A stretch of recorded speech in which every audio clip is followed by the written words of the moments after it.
What's that in the sky? We're starting to see some more haze out over the coastal bend. You may notice a little hint of it, but this could have an impact in what you experience when you spend time outdoors. We'll talk about how it's going to impact the forecast in your neighborhood ahead. You can get a taco and you can get gas here. But this Stripes in downtown Corpus Christi is becoming known for something else. Coming up, I'll tell you why city leaders and neighbors are calling for more police at this gas station. I'm Stephanie Molina at City Hall. Coming up, what district leaders and the community had to say about Corpus Christi's ISD plan to drill 3 water wells. Hello and thank you for joining us. I'm Clara Benitez Cortez. Here's a look at our top stories for the day. Hey everybody, I'm Drew Bishop, and a string of violence at this Stripes in downtown Corpus Christi is causing concern for neighbors and city leaders. And more importantly, it's triggering the question, what can they do to fix it? Last week, we reported on an assault that happened in May at this downtown Stripes. An arrest was made, but it's not the only documented violent incident at this location. Multiple videos circulating on social media show a pattern of fighting outside the convenience store. I'm outside the North Water Apartments, which are right behind the Stripes, and I spoke to a neighbor who didn't want to go on camera, but told me his truck has been egged, damaged. He says that something is always happening down here, and it's usually not very good. So what is CCPD doing in response to these incidents? Putting overtime officers on bikes. That's something else that's going to happen here pretty soon.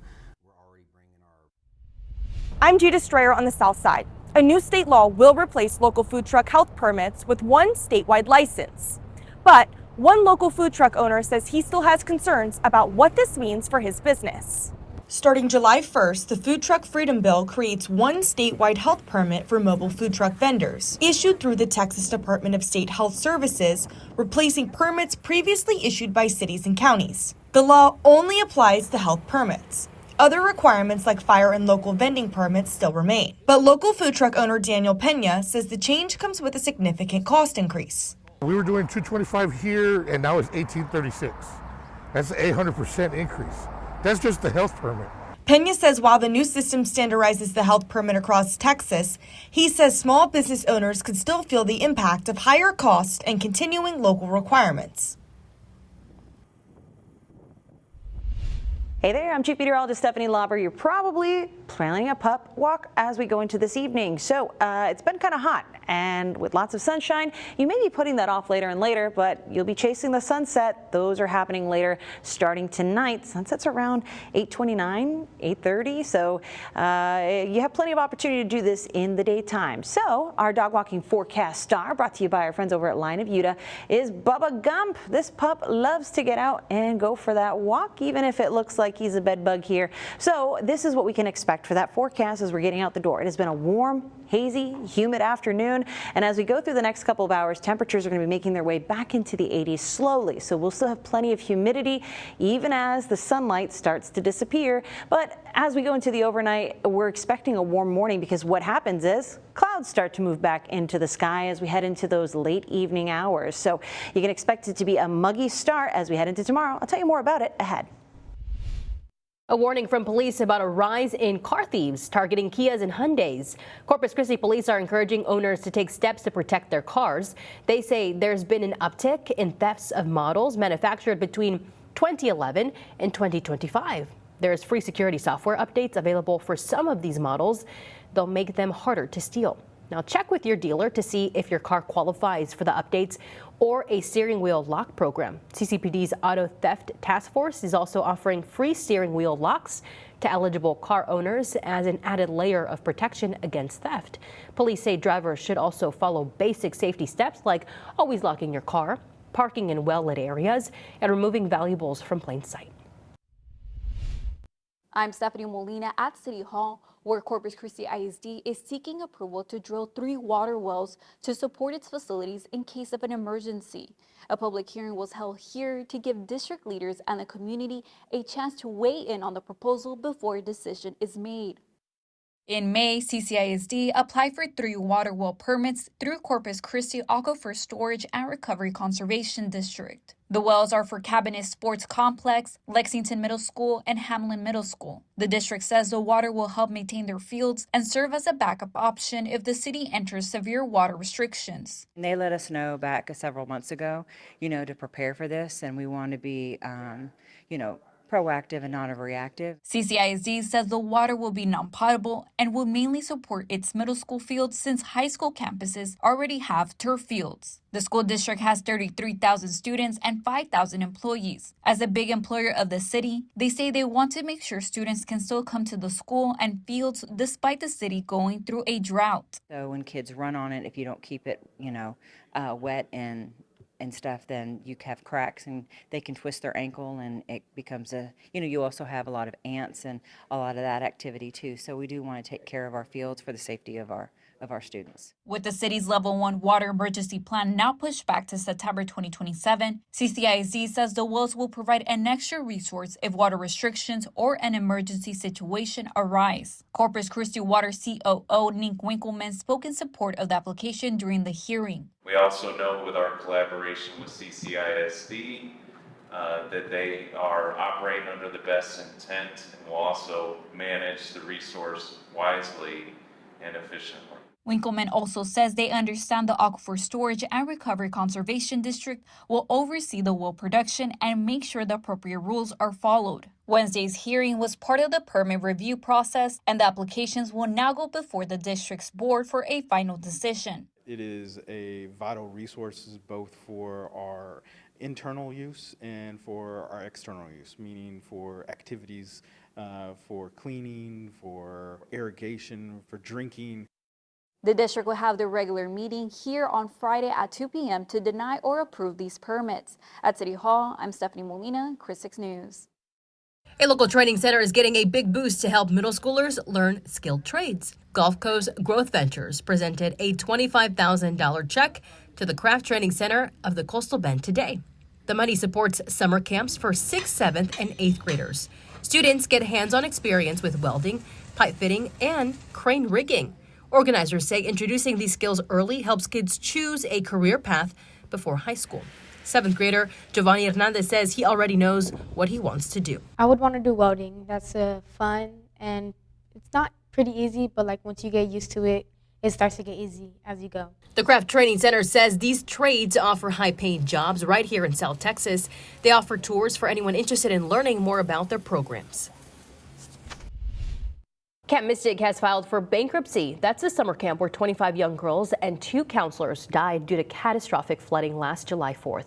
In its filing, Camp Mystic's operators say the property may pose a safety risk and need to be physically protected from weather events. The filing notes state the camp's debts exceed $10 million. Camp Mystic leaders have decided not to reopen the camp this summer. State investigators released a report this week concluding the camp did not have adequate emergency plans in place and started evacuations too late. Some families in Kirk County are finally heading home after severe flooding destroyed their community a little over a year ago. Right now, millions of dollars are helping rebuild the Mariposa community, and Habitat for Humanity is providing affordable disaster recovery housing for those who lost everything. This week, we learned 130 families have already returned to stable housing, while more than 180 other families remain in temporary housing. The Hill Country Community Foundation is paying all of their expenses, but a full recovery will take years.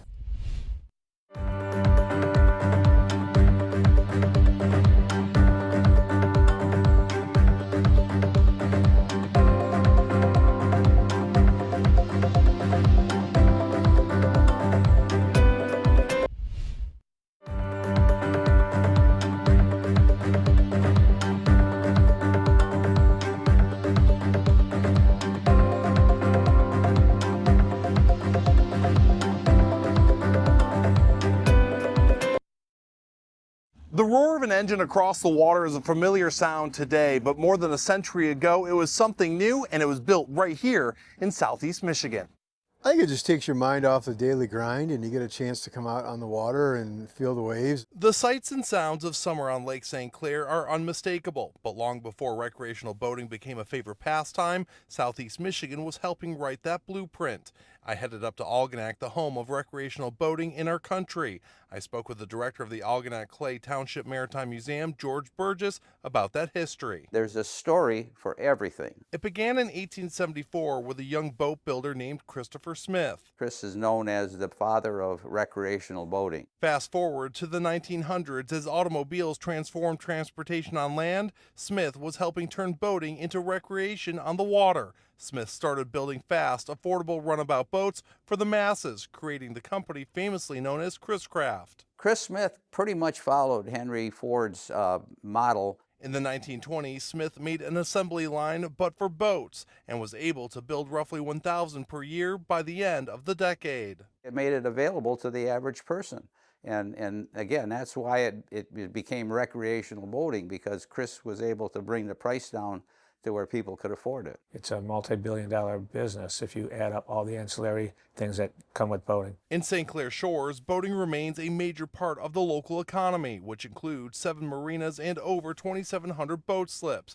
I spoke with Pete Beauregard, who owns Colony Marine on Lake St. Clair. It's a community. It's not just a product, it's a lifestyle. And at Freedom Boat Club, getting out on the water has become easier than ever. Instead of owning a boat, members can reserve one and spend a day out on the lake. We just are able to give everyone access to boating. So if you weren't boating before, you're boating now. And for boat owners like the Richland family, being out on the water for them is a way of spending time with one another. You got to try to lure the kids in with something, and recreational boating is a great way to do it. Getting to hang out with friends and enjoying full family time. The history and lifestyle of recreational boating continues to shape life on Lake St. Clair and across the nation.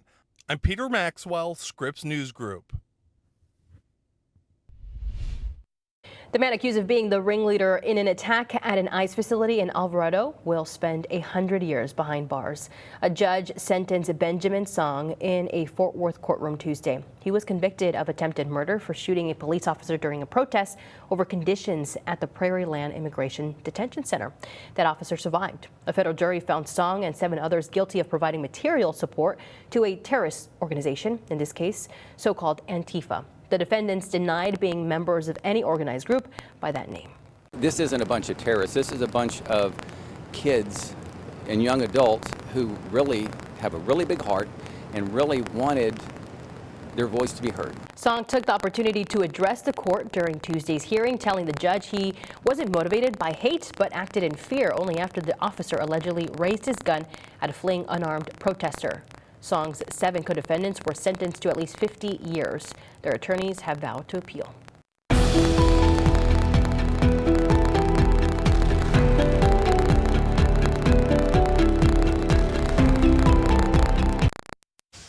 Think booking a hotel months in advance will help you save? Not necessarily. A new report finds many travelers are now finding great last-minute hotel deals and saving a lot of money.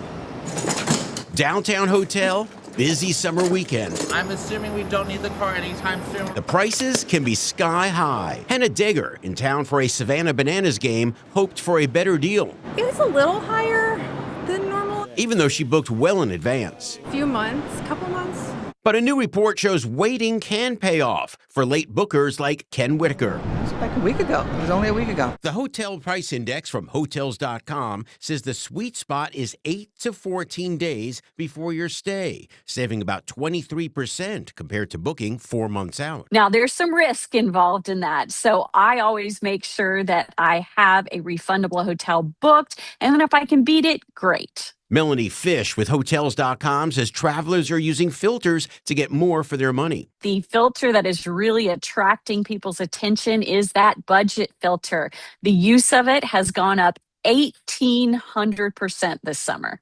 Also, filters tied to free parking, meal plans, or free breakfast. They understand that the real cost is in the overall package of the stay, not just in the upfront price. More ways to save. Start your stay on a Sunday, not Friday, the most expensive check-in day. Join hotel rewards programs and pick destinations with dropping rates like North Myrtle Beach, Las Vegas, Bozeman, Park City, and Siesta Key. Preet Kaur found even discount rates can add up. It was about, I think, $250 for us because conference rate. So hit that sweet spot and skip Friday check-ins so you don't waste your money. John Mattery, Scripps News Group. Washington, we have a problem. President Trump abruptly canceling today's planned signing of that bipartisan housing bill, posting that he won't sign it until Congress passes the Save America Act, which is that controversial voter ID measure. Now, the Save America Act would require voters to prove they're citizens just to vote. It's already illegal, though, for non-citizens to do so under U.S. law. Federal judge today blocking Trump from enforcing that provision says it raises constitutional concerns. House Speaker Mike Johnson saying it will be signed, though, in the coming days. You know, the window of time before, it just passed last night, right? So 10 days is my estimation. He'll do it within that 10-day window. Now, keep in mind, even if the president does not sign the bill by then, the law automatically takes effect after 10 days. A study from Bank of America finding most of you favor buying homes over renting these days, first time since 2023. Researchers say easing mortgage rates and optimism about prices are driving the shift. Survey shows more of you view home ownership as a better long-term investment compared to renting. Analysts caution, though, that affordability is still a challenge, especially for first-time buyers. Bank of America saying the change could signal stronger demand ahead. Applebee's bringing back its popular Dollaritas next month. Come July 1st, customers can get margaritas for just $1 at participating locations. Promotion was first introduced back in 2017. Seems that people love it. But it hasn't run in recent years. The offer is only available for dine-in guests. Chief Meteorologist Stephanie Lauber here to tell you Thursday is going to be a lot like what we saw today. You may notice a little extra haze in the sky, though, because we have a batch of Saharan dust moving into the coastal bend. It's actually already here, but it might take a little bit for you to notice it.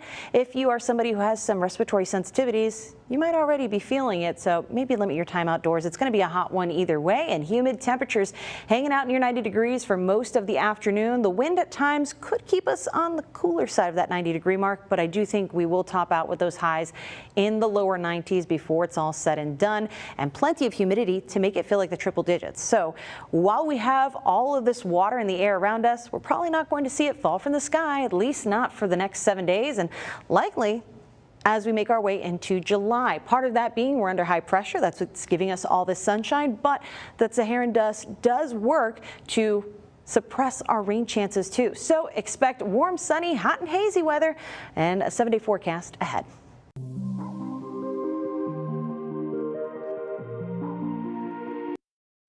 Corpus Christi is gearing up for a massive celebration for America's 250th birthday. But city leaders want to make sure you celebrate safely. The city is hosting a full day of events on July 4th. That includes a food festival at Water's Edge Park and the mayor's Big Bang fireworks show at 9:30.